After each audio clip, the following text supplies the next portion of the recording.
So, hi everyone, welcome to another episode of Sunday Speaks. I, as always, am Cheyenne Severin, and today I'm here with. Robb, everybody. I'm So, Rob, where do you work? Tell me about that.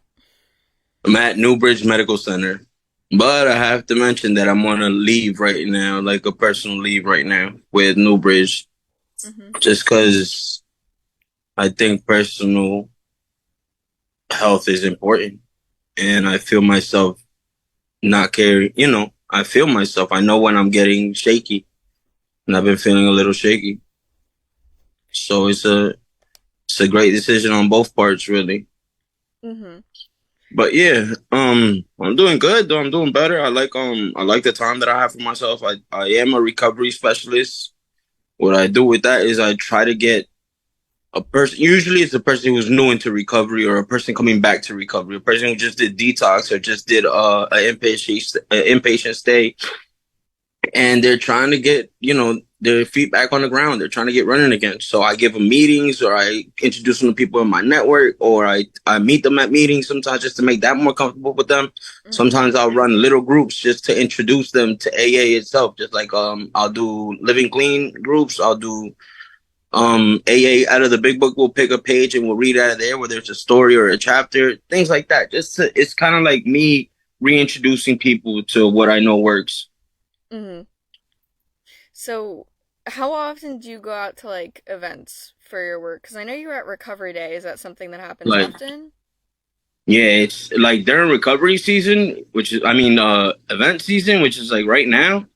It's like every weekend almost. It's pretty much every week. It's like at least two times.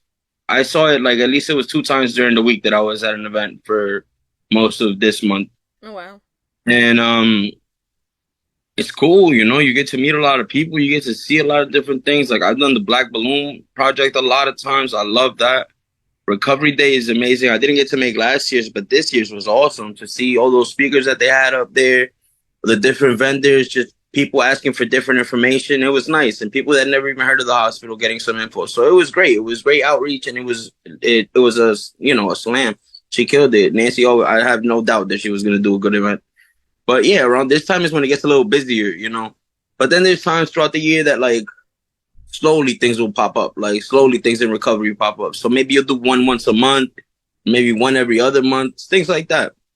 But at the recovery center, I do know that Fridays, first Friday is the thing that we do. We try to have a fun night for the guys and the gals. Like anybody that wants to come over. The other day we just did an open mic night and we literally did karaoke for the whole day. It was awesome. I loved it. I was like, this is the best day ever. And a bunch of people showed up and sat down and had fun and listened to us make fools of ourselves, which is always cool. So things like that they go going on. They got game night. They do like you'll take a walk around outside around the whole hospital. Things like that. It's always something to do. It's just something to do other than getting hot because that's the go to on a Friday afternoon. That's the go to. If you're coming, especially if you're right back out and you leave detox on a Wednesday, you might try and go to a meeting that day, but if you don't, Friday, you're probably going to get high. And for us to have that option open for them, I think that's great. So, yeah, the hospital, the recovery center, I want to say the recovery center in Newbridge kills it. Yes, we definitely do. Mm-hmm. It's a great thing. But myself, did you have a question? I don't know to just keep rambling on. No, you're fine. You can keep talking. You were going to say something? Yeah, no, myself, I feel it's, it's a balance, and this whole recovery thing, it is a balance. And it's really hard to notice when other people notice before you when you're not acting yourself. And I think I've been seeing that more and more in myself because as a recovery specialist, you're trying to get this person. I'm not trying to get this person sober. Well, my job is to give them my experience. But a lot of the times it does take on the form of trying to get this person sober, trying to get this person to sign up for detox, trying to get this person to sign up for this group, to sign up for this IOP, to even be willing to go to a meeting. Sometimes it's candies and a cigarette that'll make a person want to do it. And I'm a whatever it takes type of guy. So I really believe that a lot because people did that for me. Because I remember before when I've been in recovery a lot of times. This last time is the only time that I'd had heard of a recovery specialist. Mm-hmm. And that is what really opened up my eyes a lot to recovery, as to not just look at it in a one, tunnel vision mode, as in, I'm not an AA thumper. I'm not, but I love AA. You know what I mean? I'm not one to say that it's a bad thing or don't go or whatever. I would suggest go, give it a try, and if you don't like that one, try another one. Because something about those meetings, something about being around people that all have the same objective makes you want to do their objective. Mm-hmm. Something about when other people start doing positive things around you, you start wanting to do positive things as well. You change in those rooms, you know? And it doesn't have to be AA. It could be NA, MA, HA, whatever A you pick. There's self-help. There's plenty of self-help groups. That's the way that I look at it. It's a recovery to me is like the opposite of addiction. And addiction is death to me. So recovery is growth, life, So that's how I look at it. And I try to I really try to let people see where I'm coming from when, these guys call me on the weekends. These guys will call me like after hours and stuff, and you go all out for these guys. And sometimes they don't make it, and it hurts. But it's the best part, I think, is the fact that for me, it's the fact that people call me now. That's different. That's something that didn't used to happen. People call me for help. People want to hear what I have to say. That's something that didn't used to happen. Mm-hmm. It's a blessing to be asked to be even speaking on these things. Like I have a busy schedule, a very busy schedule. With 4 kids, it's a lot. It's a lot of moving around, and it's cool because I accept that responsibility. I do. It's just I think I don't notice when I get burnt out, and other people notice it before I do. So I'm glad I'm taking this time for right now, and I'm gonna really what I want to do with this time is I want to do this type of thing, like a little more speaking commitments and maybe some more volunteering and maybe some more recovery stuff, things like that. But So, how important do you think it is just to like recognize when you need a break, even if you're doing things, for other people a lot and you have a job that's like as important as being a recovery specialist? How important is it to recognize when you need a break? I think it's extremely important to realize when you need a break because you'll start like going and the gas, you don't got no gas left, it's almost like you're just in and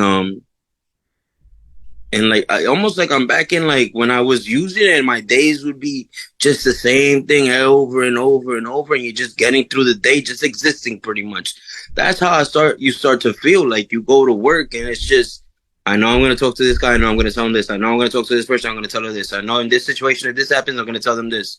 It's already programmed in your brain and you don't have feeling in it no more. And people could tell when that feeling is missing. Mm-hmm. And that feeling is definitely important because why am I going to listen to a recovery specialist who's just going to tell me, yo, you got this, go to a meeting, you're going to be great.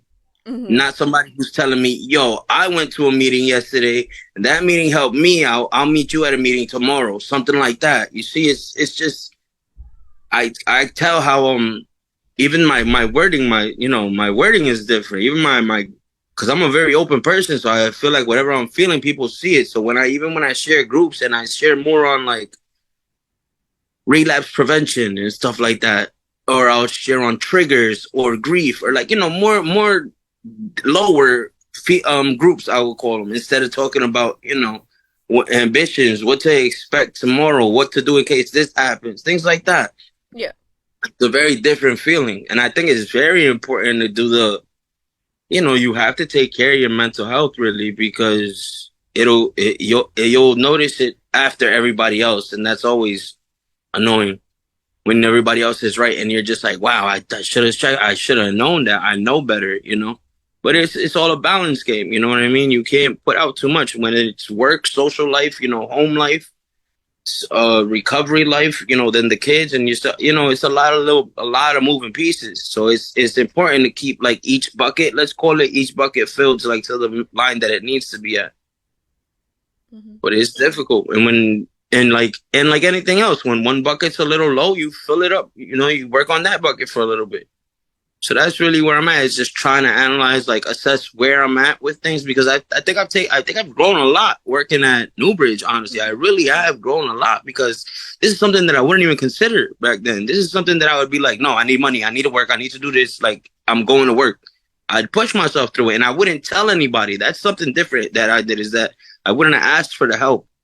And for me to be able to reach out to the people that I have, the higher ups that I have reached out to, and for them to, the reception that they give me back, it's just so heartwarming. It's amazing because I'm an employee there now, but I was a client there one time. And I still remember the people who said, you'll be back, or, the little smile on their face when they see you again coming through the doors and you ain't got nothing but a freaking black bag with you. Like, I remember those people. And to see, I'm glad that I worked there because I got to see that Newbridge is a job. It's a special place, trust me, because every other rehab that I've been to never clicked to me this way. Mm-hmm. There's some people there who just need a check.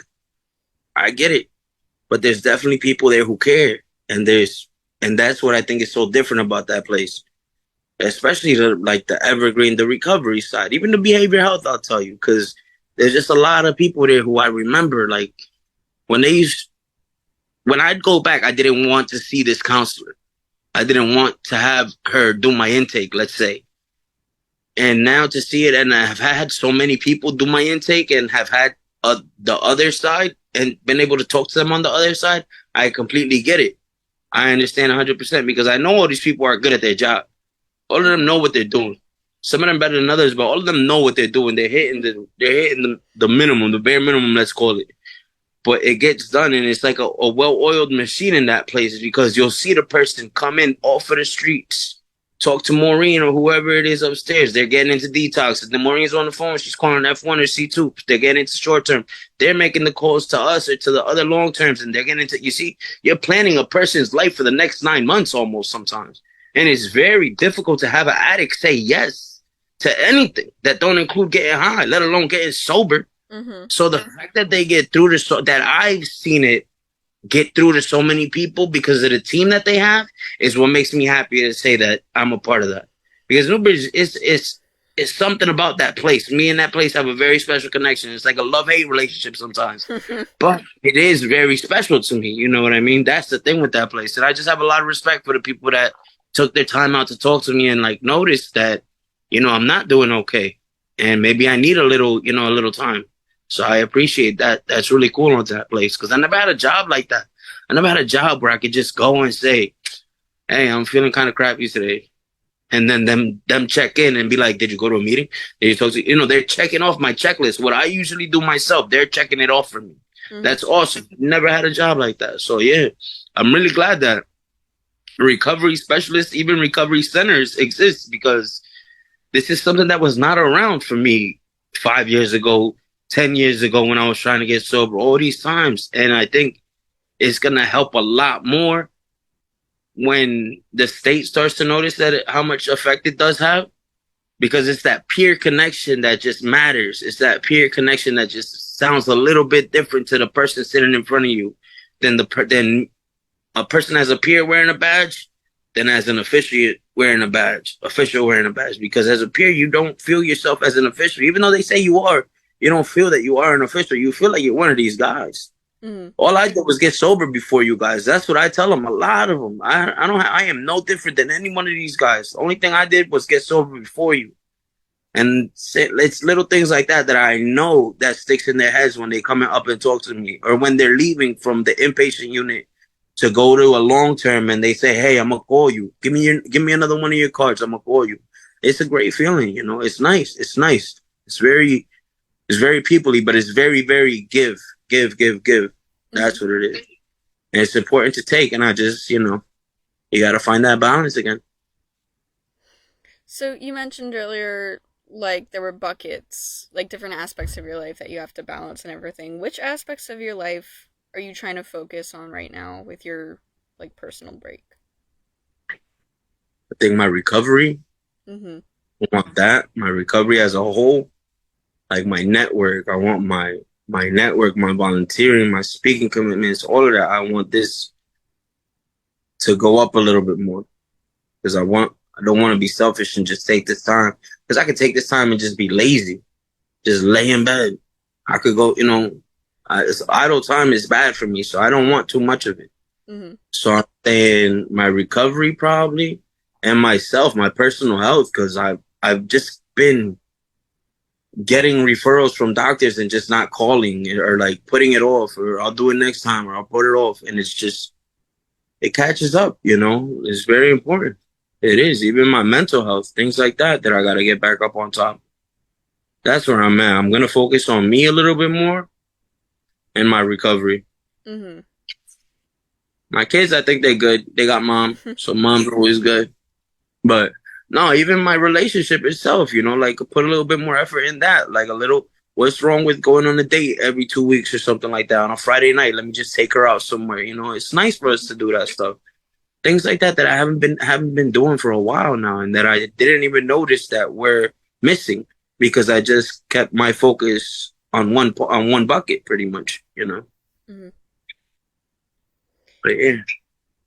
I think the work bucket is pretty like full, so I'm about to just like empty it, and then I'll worry about filling it up later. But how often, if you don't mind me asking, are you like working and everything? Like you mentioned that you haven't gone on like a date in a while, so it's just like how is being so involved in like the recovery field?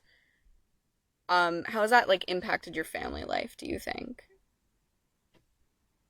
My family life, I think the way that I could put it is I think it impacted my recovery life, Yeah. is what it did, because I would go to a meeting and I'd see a client, and then I'd feel I know my shares were a little bit different. My shares were a little bit more for that client than they were for myself, Mm-hmm. or I'd go to an event, just me and my girlfriend going to an event.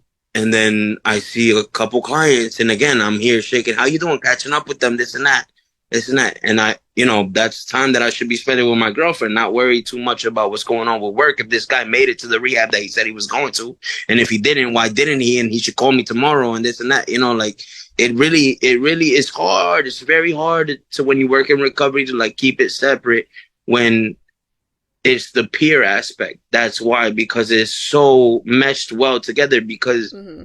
I've been taking peers to meetings, meeting them at meetings that I'm usually at, felt a little different after a while, because I was noticing that I wasn't getting much from the meeting. Not to say that the meeting was not great, but my attention was not to get at that point. My attention was to give, because he was Yeah. there or she was there. You see. So that's where I think I'm gonna catch myself a little bit more, is exploring different avenues and meetings, because I really like all types of recovery. I really do, because I feel like I get a little bit of something out of all of them. So I've done like Codependence Anonymous, Adult Children of Alcoholics. I've done a lot of different A things, but again, like it's that focus. I lose the focus of myself and I put others a lot. So I've been told it, I'm a very big people pleaser, and I 100% I agree with that. Yeah, because I'm trying to look the best. You know what I mean? Nobody's ever given me a shot before. You want to knock it out of the park. You want this to be the one. Like, yeah, Rob did that. It's great. It's a great feeling, but it's just chasing another high. I feel Yeah. it really is. It's just chasing another high is what I'm doing when I do that, and I don't get the same benefit as if I were to just organically do it. You know.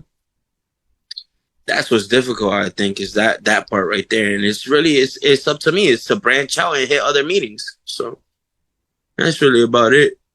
Mm-hmm. But it's cool though. It's cool. Everybody still knows I'm here. If you need anything, I'm here. So don't worry. That being said, Rob, we are at a minute left. So, do you have any last like comments, questions, or concerns before we end off today? Yeah, I'm gonna be great. And thank you for your time. Tell Nancy much love. I'll send her a text later. Like, you guys, Alumni in Recovery, the whole shebang. I love every time we do something together. It's awesome, guys. Mm-hmm. Best of luck, and I'll see you guys soon, all right? Thank you, Rob. Have a nice day. You too. Later, Cheyenne.